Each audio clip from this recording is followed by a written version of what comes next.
Welcome again to the Church of Perpetual Life live stream. It is March 25th and I am joining you live from Florida. I want to invite you to join with us next month in a Zoom virtual social meetup 1 hour before our presentation next month at 6 p.m. We will have a casual chance to meet and greet at that time to talk and chat among ourselves before our presentation next month. Since our last services, we've seen much more momentum in age reversal. It seems every day, every week, each new month, we are finding advancements that give us hope to finding a cure for aging within our lifetime. Mainstream media continues to pay much more attention to research into age reversal, and it has become much more acceptable by society to discuss extreme longevity and consider the possibilities of reversing our biological aging. There was a report in the Wall Street Journal, which was featuring an article about the PBS special, which I saw it was on last night and it continues through this week. Fast Forward, Look into Your Future. It's a review, Artificially Expedited Aging. And you may want to check that out on PBS, talking about aging. We also saw an article from Inceptive Mind, which was shared by Lifeboat Foundation, the Lifeboat Foundation discussing the AI-controlled vertical farms that produce 400 times more food per acre than a flat farm. This is important to all of us who are immortalists because this is article is another one that addresses the question of life extension. Some people think life extension is bad. It may create overpopulation problems. People are going to starve. And of course, we know that's not the thing to be concerned with. It's certainly something to discuss, something to look forward to as we grow as a species. In addition to the fact that natality rates are dangerously decreasing in most developed countries, this is one example of changes that will take place well before life extension may create a problem such as overpopulation.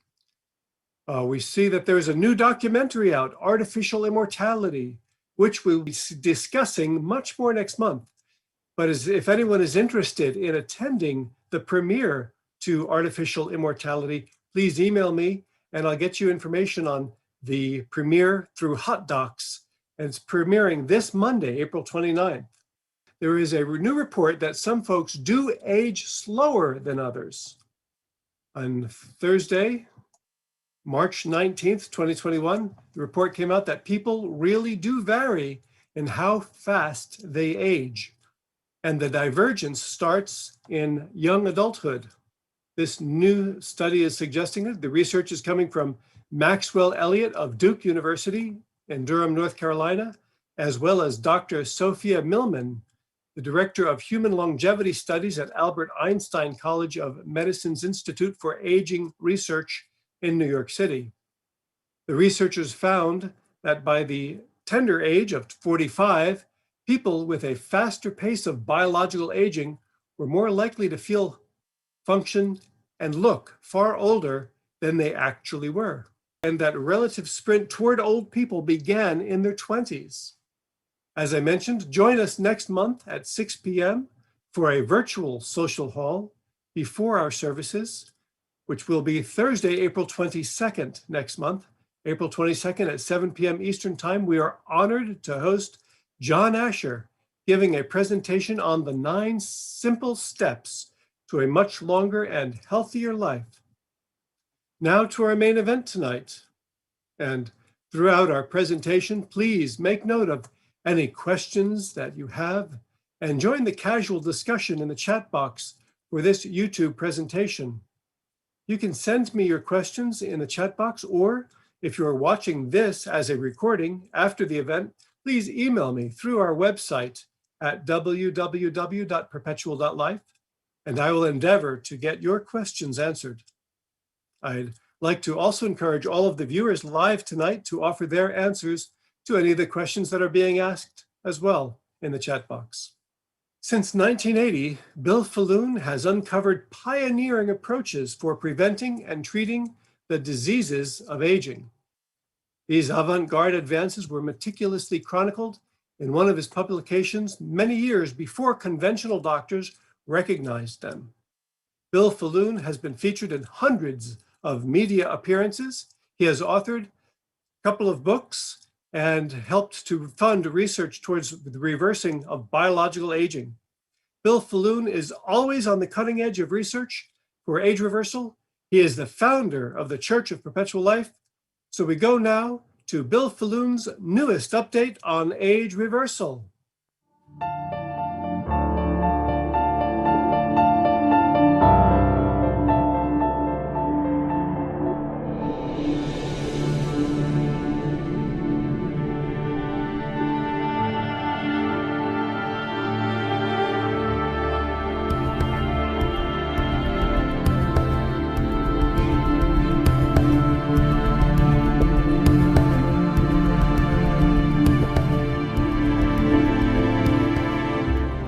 Good afternoon, group. I'm going to present an age reversal update. The first study I'm going to talk about was published January 6, 2021, and it didn't get any media coverage because, well, the capital of the United States was occupied and the media was focused on Washington, D.C. But what this study showed is that just editing one gene in a normal aged mouse resulted in 25% lifespan extension. And if this CRISPR treatment would work in a similar way in aged humans, we don't know that yet, but we have reason to believe it might, that would mean average humans living to be about 98 years of life. And that was only a single DNA gene edit. They identified 100 potential genes that they could have edited. They just picked one. And that one gene edit resulted in 25% longer life. What will happen when they start editing the other ones could be maybe a major breakthrough in defeating aging. And the second study, also published, by the way, January 6, 2021, looked at Progeria mice, and they also had just very minimal editing done. They had 2 DNA base pairs edited, and the normal age longevity for a progeroid mice, about 7 months. Well, if they were CRISPR treated, if they had those 2 genes edited, they lived 17 months, and those 17 months were a lot healthier. Now, if we could get a combination CRISPR treatment in humans, I know this is an optimistic extrapolation, but we want to make it clear, just to put it in context, that something similar as far as a lifespan extension could mean humans living to be 160 years of age. That's assuming CRISPR Cas9 gene editing technology works in people the way it does in mice. And good news is the genome of the mice is not very different from humans. So if you're editing genes in mice and they're living longer,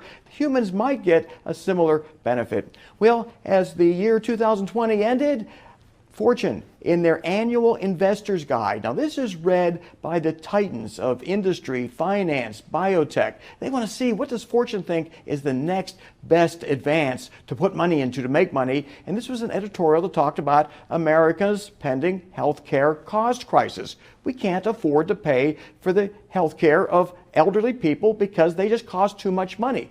So the author of this editorial in Fortune said, well, the solution here, the most exciting opportunity to solve this problem is to understand and address the biology of aging. Very interesting. December 2020, we have Fortune putting up in their magazine, being read by conventional people, that aging is the problem that needs to be corrected. And they base so much of that on what we've been talking about for the last 5 to 6 years. Therapeutic plasma exchange, thymic regeneration, which was done at Greg Fahey's lab, where he reversed aging 2.5 years, and then reversing extracellular protein stiffening. That's the process of glycation that we work so hard to prevent. So this was all talked about in this Fortune magazine editorial, December 30th, 2020, in a very favorable way. And for those who remember some of my previous presentations, we talked about this incredible reversal of aging using human growth hormone, DHEA, and metformin. The subjects also were given vitamin D and zinc, but the 3 main interventions, growth hormone, DHEA, metformin, they resulted in a 2.5-year reversal of biological age as measured by the epigenetic clock that uses DNA methylation patterns to identify if a person is aging rapidly, aging slowly, reversing aging. And this therapy that Dr. Fahey and collaborators at Stanford and UCLA, what they were able to show was a 2.5-year reversal of biological age. And as an update to Greg's work, he is now recruiting 100 healthy people aged 50 to 80 so he can see if he can enable the same type of epigenetic age reversal 2.5 years or better as he did in the original TRIM trial. The TRIM stands for Thymus Regeneration, Immune, Insulin Modulation TRIM trial. It's a fantastic study, and it validated for the first time that aging can go in reverse in human beings, and that occurred over a 12-month period. It didn't take a long time for it to happen. So the mainstream is recognizing the need to reverse aging in people. And by doing that, they will be able to avoid the healthcare cost tsunami that's inevitably going to engulf cities, states, and the federal government if we don't do something to make older people grow biologically younger. We're getting mainstream recognition, and that often leads to mainstream investment, which leads to, well, immortality, if we're lucky. So, Fortune's conclusion, why not launch an Operation Warp Speed for biological aging the way they've done for COVID and other types of situations like, well, Manhattan Beach Project. When World War II broke out, we needed an atomic bomb. We didn't want to have to go and invade Japan. So in November 2009, we put together the Manhattan Beach Summit. And we used the word Manhattan as an analogy to the Manhattan Project that developed an atomic bomb within a short period of time. We sought to validate methods to reverse aging in people in a very short period of time because we were all aging to death. Our group felt that sense of urgency, as was done, but the Fortune conclusion is let's go at Operation Warp Speed and see what we can do about biological aging. Now you go back to 2009, we had no idea how we could reverse aging in people. We just didn't know. Move forward 12 years, we've got dozens of potential therapies, and every one of the therapies you see on that right-hand screen is being used one way or another by people in experimental settings. Some people are traveling around the world to get these therapies done at clinics, and some of them you don't need to travel anywhere. They're available right here. So we go from 2009 to 2021, we've made exponential gains in our knowledge base. So Dr. George Church, Harvard University, believes he will have a cure for aging using CRISPR-Cas9 technology by the year 2030.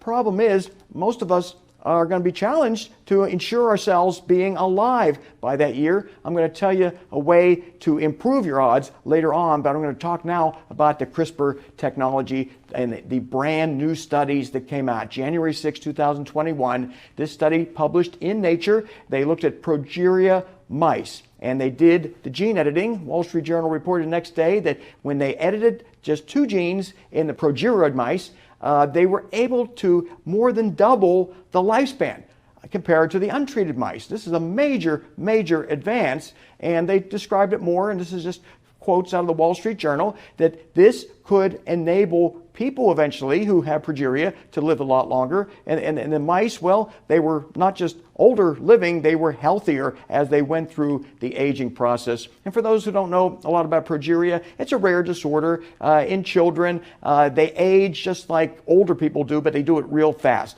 So by the time they're 12 or 13 years of age, they are old people. Many of them die by age 11, 12, or 13. Some make it to 20 years, but for the most part, it's accelerated aging, and at the moment no cure, but there may be right now based on this research. And one of the gene factors, one of the genetic factors that's inherent with progeria is a highly toxic protein called progerin. It's produced, and this is the primary age accelerant that causes these children to turn into old people within 13 to 20 years as far as their maximum lifespan. And what they did is they edited just 2 DNA base pairs, and they studied these mice, and the ones who didn't get the editing, well, they died when they were supposed to, around 7 months of age. But the CRISPR-edited healthy mice on the right, they lived for 17 months. They also lived for many healthy months. By 11 months of age, they were still healthy, running around a cage. They didn't show apparent signs of accelerated aging, whereas most of the unedited mice were dead to the left. So this is a major advance that reflects what we may be able to do with normal aged people. And to give you an idea of how simplistic this kind of technology is, and I know it may sound complicated, biological genetic editing, but what they did is look at the progeria gene mutations, that's T and A. These are the progeroid DNA base pairs, T and A, and they also realized, well, if they just substitute them with healthy C and G, healthy, normal DNA base pairs where they're not going to produce that progerin protein, and they might be able to get some real benefits. And to see how simple this was done, they took a base editor, a base DNA editor, inserted it into a virus, and then infected the animals with a non-toxic virus, or relatively non-toxic. This is just an experiment. And the base editor in the virus, it rearranged the gene expression patterns so that the progeroid A and T, which are the toxic mutated genes, they transformed into G and C, which are normal genes. And the result was, wow, 510 days of life compared to 215, and that was only 2 edits to the genes. Just imagine when we start doing combined gene therapy with people where we may edit several hundred genes, we may become, at that point, invulnerable to normal aging. And the Wall Street Journal talked about this. If this model applies to humans, progeroid children might live into their 40s or later. If anybody thinks biological gene editing is too complex to translate into clinical reality, think about that smartphone in your pocket. What had to be done to enable that technology to work? The integrated circuit microchip, that in of itself an absolute miracle of science, but then miles of programmed code that had to be written in there so that your smartphone is reliable and does all those amazing things. Well, with the CRISPR gene editing, we're initially now talking only about swapping out a few unhealthy genes with normal ones. It's rather simple, and it's not nearly as complex as what you're looking at the screen. So for those who are questioning whether or not gene editing is the future of medicine, think about how IT technology, communications technology has advanced over the last 5 decades. We're seeing that right now in the biomedical science. So an optimistic extrapolation of this CRISPR mouse study, the unedited Progeria mice, they live about 7 months. The CRISPR-treated Progeria mice, they live 17 months. Now, an untreated, typical, normal human lifespan is only 78 years. Now, that does not apply to most of the readers and listeners of our programs because they're taking care of themselves. So they have a much longer average lifespan, but it's still ridiculously short. Now, if we can identify a combination of CRISPR treatments to use in aging humans, and we are able to yield the same lifespan extension as was done in the progeroid mice, well, we'd be looking at human lifespans of over 160 years. Now, that has not happened yet. We don't know when it will happen, but the fact that they're doing it in the mouse model and mice, their genomes are very similar to ours, we're looking at an 8 or 9 window when we may be able to avail ourselves to these types of technologies. So this is a slide I drafted just to try to make it very clear what this optimistic extrapolation is. The unedited, untreated progeroid mouse there, 7.1 months. CRISPR-treated edited mouse, well, it's got 17 months of healthier life. And if you combined all these together, a CRISPR-treated human might live over 160 years. We don't know yet. But the fact that we have the capability of potentially doing it makes it incredibly thrilling. And, well, as it relates to combination gene therapy, that's already been done. Published in the Proceedings of the National Academy of Sciences in November 2019, Dr. George Church of Harvard was able to show, in response to just a single dose of a combination gene therapy, 58% improved function after heart failure, a 38% reduction in a vascular disease marker, 75% reduction in kidney atrophy. You realize most people over age 65 are suffering from a degree of renal impairment, and here he was able to reduce the atrophy by 75%. And number 4 here is complete reversal of obesity and type 2 diabetes.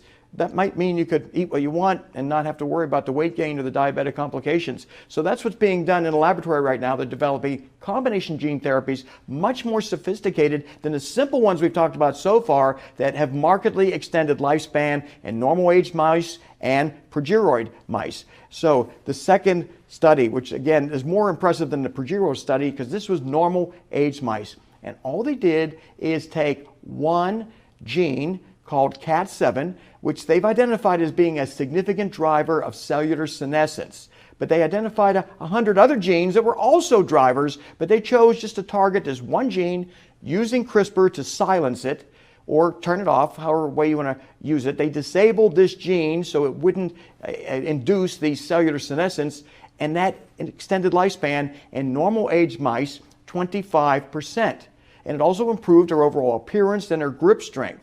Now, mice and humans, we share virtually the same set of genes, so there's a good chance that what's working in the mouse model to extend lifespan might induce some benefits in people also. So you see this 25% extended lifespan, that's only in response to one gene edit. What if they edit all 100 of those senescent accelerating genes and other ones? We may have solved the aging process. So to extrapolate again from this normal age CRISPR study, 25% lifespan extension in humans would equate to, assuming the CRISPR treatment works in a similar way in normal age people, to about a 98-year average lifespan. Well, that would get us to an era when we'll have all kind of technologies available to us. Now, the bowhead whale is very fortunate. Its genome lets it survive in the wild for as long as 268 years. We sequenced the DNA of the bowhead whale, and it's being used, it's going to be used soon to study it in human DNA.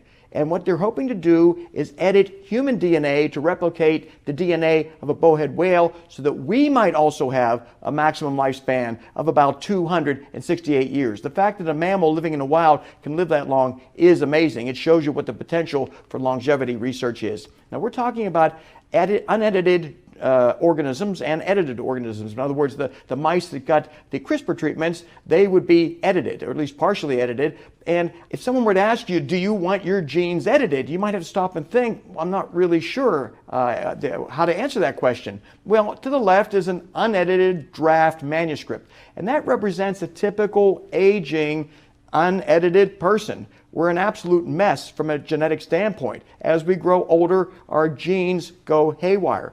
The bad ones overexpress themselves, they create degenerative illness, and the good genes, well, they're repressed. So if you were to have your genes fully edited, it would transform you from what you see on the left-hand side to a final article. I just chose one of my upcoming As We See It articles to give it as an example. This is an edited version. It's carefully reviewed and studied and typeset, and looks really nice, and it reads really well. So if you're ever asked, do you want to have your genes edited, you absolutely do want to have them edited when it can safely be done, because it's the difference between the left and right-hand side of this particular page. George Church continues to advance the science. He's received worldwide acclaim. He was featured on 60 Minutes in December 2019, and they were talking about him finding a cure for all viral diseases, genetic diseases, and aging. He was talking about it. The CBS News correspondents were thrilled about the fact that there's actually hope out there, that aging is not the dreadful inevitability that most people still think it is. George Church is making incredible progress. I look forward to making some announcements about that really soon. So by the year 2030, we may have a genetic cure for aging. But the problem is, a lot of us won't be around by year 2030, which is why I'm going to present some data now on how a lot of us can live about 25% longer using existing technology. And it's not very high tech at all. We're talking about adhering very strictly to the Mediterranean diet. This has been shown long ago to induce good health, reduce degenerative disease risk, but 2018, British Journal of Nutrition came out with a study showing an overall 25% lower risk of dying to those who adhere to the Mediterranean diet as opposed to those who don't. So this is a way to enjoy the benefits of healthy eating and longer lifespans so you make it to year 2030. Ultra-processed foods have a wide range of definitions. They apply to so much of what we take for granted that might be okay for us to eat, and they're really not. This list covers a wide spectrum of what most people eat on a daily, weekly basis, and you add it all up together, and all of a sudden you're engaged in a diet that is heavy in ultra-processed foods and high-temperature cooked foods. Anything cooked above 250 degrees, it creates damage to the proteins in the foods that then damage your own body's proteins. So avoid foods cooked at high temperature, which includes grilling and barbecuing and frying, and the way most foods are cooked, unfortunately, make them more carcinogenic than they would be if they were cooked via poaching, boiling, stewing, steaming. avoid foods cooked at high temperature. Now, 2 large European studies came out and they found the associations were very strong between people who eat these highly processed foods and the risk of heart attack. This is a problem that's increasing, by the way. More people are having heart attacks compared to what they were the last couple of decades. The reason is people are eating horrific diets, and these results from these studies show that even just a 10% increase in the proportion of ultra-processed foods you eat, well, it then increases your cardiovascular risk 12, 13, 11%. You will increase your risk of having a heart attack or stroke just with a 10% increase in eating these ultra-processed foods. So avoiding them as much as you can, really important, because what the researchers found is that people who only ate a minimal amount of processed foods, they reported a lower risk of all kinds of degenerative illnesses. So here we are funding all kind of research, trying to figure out a way to slow and reverse aging, and people are eating themselves to death in many ways that are circumventing what we're trying to do to stop this deadly process. And there were 2 European studies. The second study of 20,000 Spanish adults, they found that the people who ate the most processed foods, ultra-processed foods, were 62% more likely to die over 2 decades. Wow, that's what we don't want. We don't want that 62% increase in our risk of death, so we should avoid that toxic food mix. Now, this study came out January 7th, 2021. It looked at men with high-grade progressing prostate cancer. This is people who, unfortunately, may very well die of their disease in a very slow and painful way. Well, each 1 unit improvement in adherence to the Mediterranean diet was associated with a 12% lower trend of aggressive prostate cancer detrimental progression. And if you could improve your adherence to the Mediterranean diet by 4 units, the score would equal about a 48% associated lower trend of this deadly prostate cancer progressing in your body. So if Mediterranean diets can slow the progression of an active cancer, think of how well they may be in preventing that malignancy and reducing the risk of so many other degenerative illness. And just one of the studies that we're going to be looking at is therapeutic plasma exchange. It continues to be validated in the scientific literature in both people and mice, mainly mice right now. They're getting the benefits as usual. They're getting the benefits first. And what happens with plasma dilution is you undergo in a doctor's office a procedure known as apheresis. It removes your senile proteins and then puts in fresh albumin. The fresh albumin has a regenerative effect systemically, most noticeably in the brain. People with early stage cognitive impairment, this might be something good to do. We want to see if we have 20 or 30 people who do this, is it really working? And the only way we can know that is to get baseline blood tests done and then follow up after you're done with the therapy. See, have we put aging in reverse? Have we improved clinical measures of degenerative illness? We want to see that kind of information. And unfortunately, too many people are sitting on the sidelines. When a billionaire dies, I create a PowerPoint slide because these people had the money to accelerate anti-aging medicine, cancer research. They could have done a lot, and these individuals are often very generous with their money, except they don't put money in the right places. And as a result, someone like this, an incredible success in the business world, $35 billion. He's no longer around. If I had that kind of money, I believe I would still be alive. I'd figure out a way around non-Hodgkin's lymphoma. About 70% of people nowadays are cured of this, by the way, but the older you get, the more your immune system is senescent. Well, you don't survive the way you would when you were younger. So that's a real problem, aging and cancer. And for those who want to review this entire presentation online, I'm going to give you that PowerPoint slide at the end. But just to recap what we talked about here, the study published in January 2021, just a couple weeks ago, showing 25% lifespan extension in response to just editing one gene in a normal aged mouse, and that might be able to be done in humans if we develop multiple gene therapies, which are being worked on right now, combination gene treatments. And then the Progeria data published in January 6, 2021, the same day as the normal aged mouse. Well, that mouse that got the CRISPR therapy lived 17 months compared to about 7 for the untreated mouse. And if we extrapolate this, and this is an optimistic assumption, I know, but if we extrapolate, assuming that normal-aged people are going to have access to combination CRISPR therapies, we may very well be looking at 160-year human lifespans with the technologies that are available maybe within the next 5 to 6 years. It's absolutely incredible. And I go back to 2009. We had this conference out in Southern California. About 65 people attended. And we sat around thinking, what can we do to reverse aging? None of us had any idea whatsoever. Zero. No really way forward. And then we moved to 2021, and in the first month, 2 studies come out on the same day showing that the CRISPR treatment extended lifespan 25% in a normal aged mouse, and then progeroid mice, much more lifespan extension. And if all this can be put into humans, we could see people living a lot longer and a lot healthier. Thank you so much for tuning in.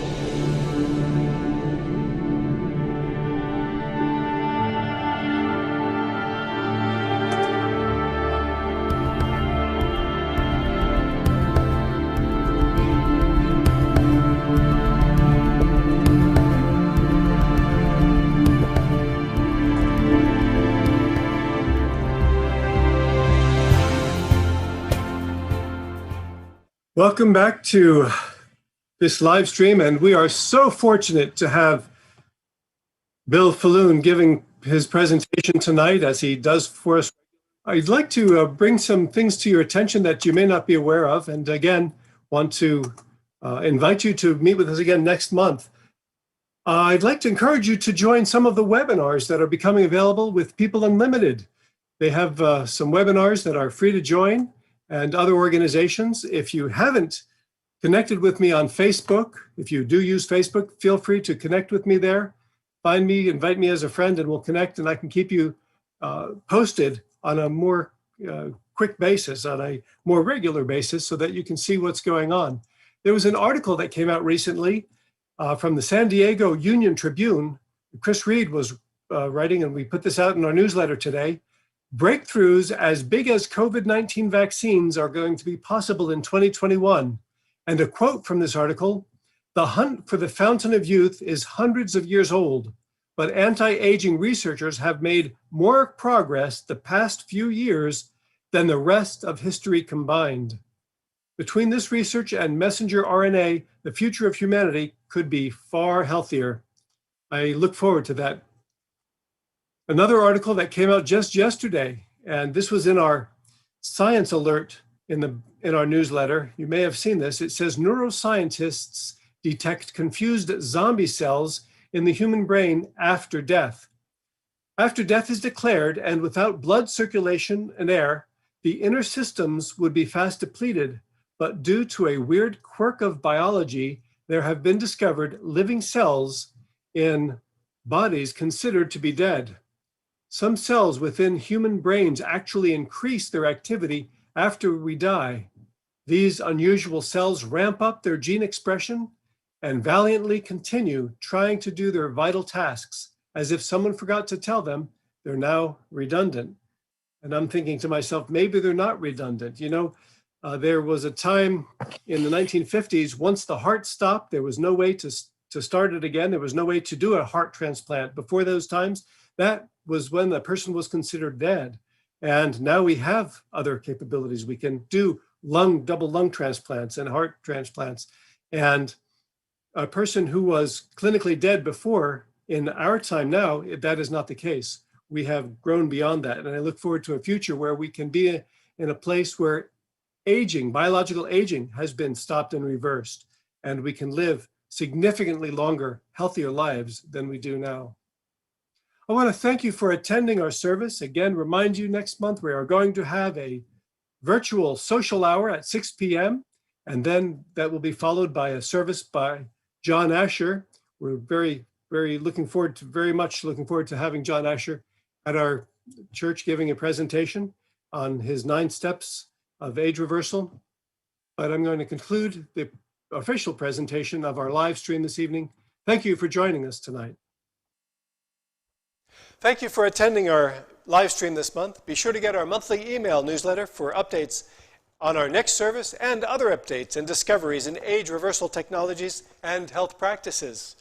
Please share the recording of this event and our other events with all of the people that you care about, your family, your friends, those that you love. And join us next month for another brilliant presentation here at the Church of Perpetual Life.